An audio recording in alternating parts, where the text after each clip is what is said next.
कभी जीवन में बुरे दिन आए और तुम्हें किसी से एहसान लेना हो तो 100 बार सोचना, क्योंकि दिन तो निकल जाएंगे। वो एहसान हो सकता है बहुत भारी पड़ जाए कभी, और कभी नीच व्यक्ति का एहसान तो लेना ही नहीं काउदना कर्ण की तरह बुरी तरह से फंस गए, मरना पड़ेगा। कर्ण ने दुर्योधन जैसे नीच का क्या ले लिया? एहसान ले लिया।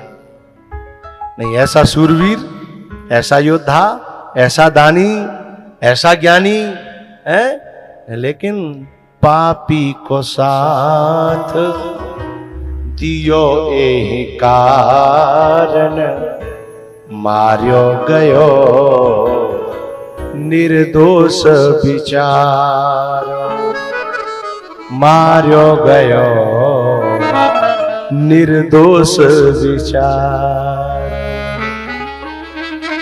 क्योंकि एहसान तले दब गया।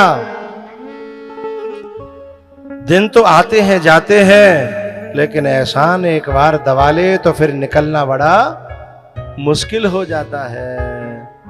इसलिए नीच का एहसान मत लेना। भूखे मर जाना मंजूर है, नंगे रह लेना मंजूर करना है, लेकिन हो सकता है नीच के एहसान के तले दब करके मरने के बाद में भी सुकून न मिले। जीते जी तो मिलेगा ही नहीं, मरने के बाद में भी सुकून न मिले। कभी महाभारत देखिएगा, जब कर्ण मरा और उसके चिता पर जब दुर्योधन गया, उस समय भी दुर्योधन क्या कहता है? मित्र, तूने मेरे साथ गद्दारी कर दी, तू मेरे साथ गद्दारी कर गया। जिंदगी भर जिसके लिए अपने जमीर को बेचा, अपने जमीर को मारा, उसके बाद में भी दुर्योधन संतुष्ट नहीं हुआ। मित्र, तू मेरे साथ गद्दारी कर गया। बोले क्या गद्दारी करी? बोले तू चाहता तो अर्जुन के प्राण ले सकता था, लेकिन तूने अपने प्राण दिए, अर्जुन के प्राण लिए नहीं, इसलिए तू मुझसे गद्दारी कर गया। क्या ऐसे नीचों को, दुर्योधन जैसे नीचों को क्या कभी कोई संतुष्ट कर सकता है? प्राण दे करके भी कर्जा न चुका पाया, एहसान का कर्जा न चुका पाया है? तो सरस्वती आज माथा पकड़ करके रोने लगी कि आज तुम मुझसे क्या करा रहे हो? हैं? बुद्धि भ्रष्ट। अच्छा चलो, बुद्धि भ्रष्ट, और वो भी किनकी? सब नर नारी शुभग सुचि संता, धर्मशील ज्ञानी गुणवंता। ऐसे नगर की, ऐसे पुर की, ऐसे भक्तों की और ऐसे धाम की जिसमें राम स्वयं विराजमान है, मैं बुद्धि भ्रष्ट करूं? जानते हो इसका परिणाम क्या होगा? आपको एक बात बतानी है। जिस समय प्रयागराज कुंभ में अभी मेला लगा हुआ है, दुनिया नहा रही है, लेकिन त्रिवेणी के संगम में सब दुनिया नहा रही है, नहाती रहेगी, लेकिन एक व्यक्ति नहीं नहाया। और आपको आश्चर्य होगा, जो राम का परम भक्त था वो त्रिवेणी के संगम में नहीं नहाया। कौन? भरतलाल। बोले आप लोग कहोगे कि रामायण में तो लिखा है कि नहाए, नहीं लिखा। बड़े तरीके से लिखा गया है, भरत जी संगम में नहीं नहाए। जब भरत जी को भरद्वाज जी नहला रहे थे और संकल्प बुलवा रहे थे, पता है भरत जी ने कहा, और भरद्वाज जी ने कहा, भरत जी नेकर आगे चलो, संगम वहां है। बोले ना, वहां नहीं जाऊंगा मैं। बोले क्यों? भरत जी जहां नहाए हैं ना, वहां 2 प्रकार का जल था, श्वेत और श्याम। देखे सीता सित नीर नहाने, जहां 2 तरह का जल बह रहा है वहां संगम नहीं है। वहां से आगे थोड़ा सा और आगे चलेंगे जहां सरस्वती भी है, संगम वहां है। लेकिन भरत जी ने कहा भरद्वाज जी से, तुम वहां जाने की और नहाने की बात करते हो, मैं वहां देखना तक नहीं चाहता। बोले क्यों? बोले वहां सरस्वती है। बोले वहां नहीं नहाओगे? बोले नहीं, मैं सरस्वती को देखना भी नहीं चाहता, दर्शन भी नहीं करना चाहता। बोले क्यों? बोले जो सरस्वती राम से राम के भक्तों को दूर कर दे, उसे सरस्वती कहना भी मैं तो दोष समझता हूं। इस सरस्वती ने मेरे राम को मुझसे दूर कर दिया है। इस सरस्वती ने मेरे प्रभु को बाप से बेटा को दूर कर दिया, मां से बेटा को दूर कर दिया। यदि सरस्वती ऐसी होती है तो ऐसी सरस्वती का मुझे दर्शन नहीं करना, मुझे स्नान नहीं करना। इसलिए हे भरद्वाज, देखे सीता सित नीर नहाने, ये देखे सीता सित। ध्यान रखिएगा, जो व्यक्ति भरे पूरे घर में जहर घोलने का काम करेगा, वो कितने भी ऊंचे पद पर बैठा हो, लेकिन भक्तों की घृणा का पात्र बन जाता है, चाहे वो देवता हो और चाहे वो सरस्वती हो। ऊंचाई ऊंचे पद पर बैठने से नहीं आती है।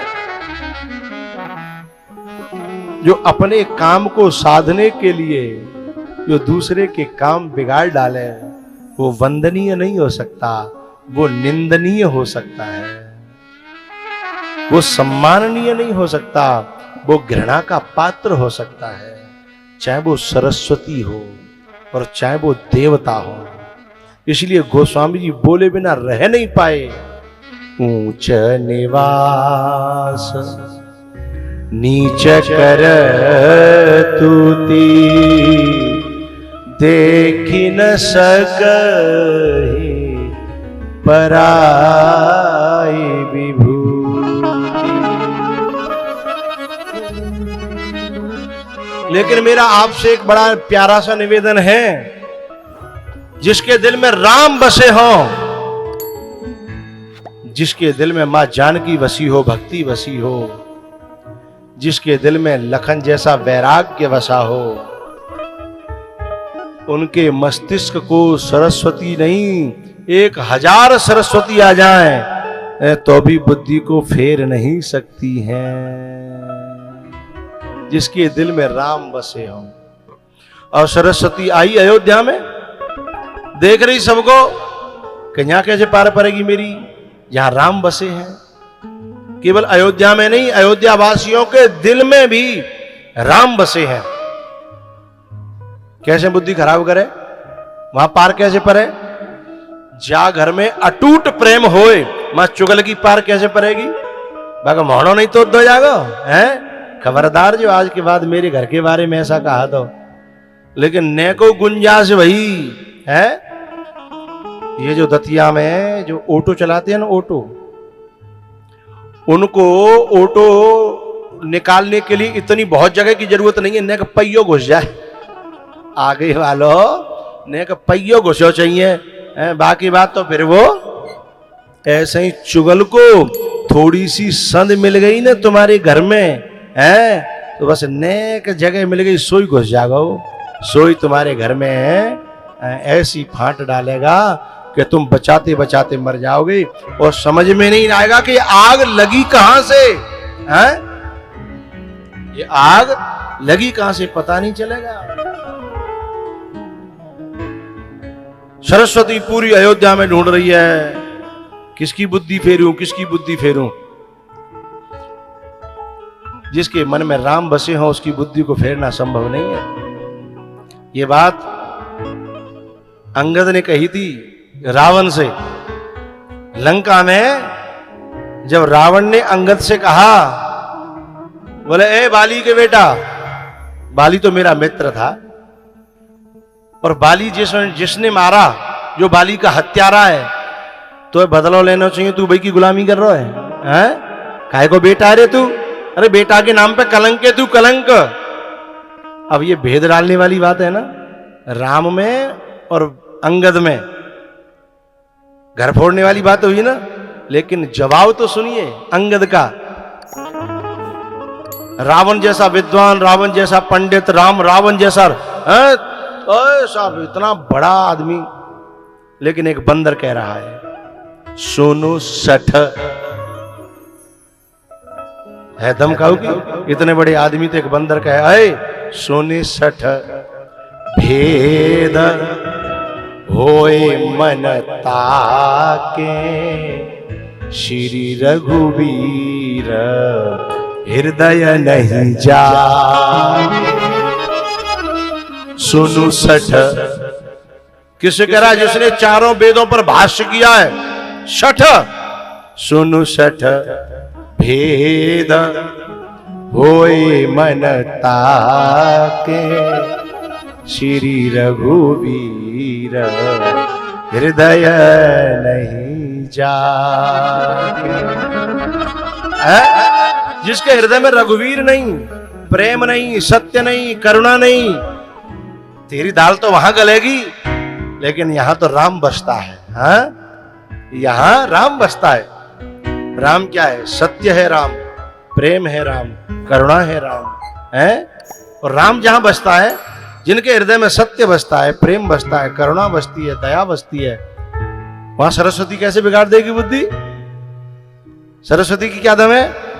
पूरे अयोध्या में ढूंढ ढांड के जब कोई नहीं मिलो, कहूं पार नहीं पड़ी, तो सरस्वती लौट रही थी। और लौटते समय अचानक एक जगह निगाह पड़ी। अब वो निगाह कहां पड़ी, कब पड़ी, कैसे पड़ी, फिर क्या हुआ, अब इस बात की चर्चा करेंगे पानी पिलाने के बाद। ठीक है, अब जाओ पानी वगैरह पी लो।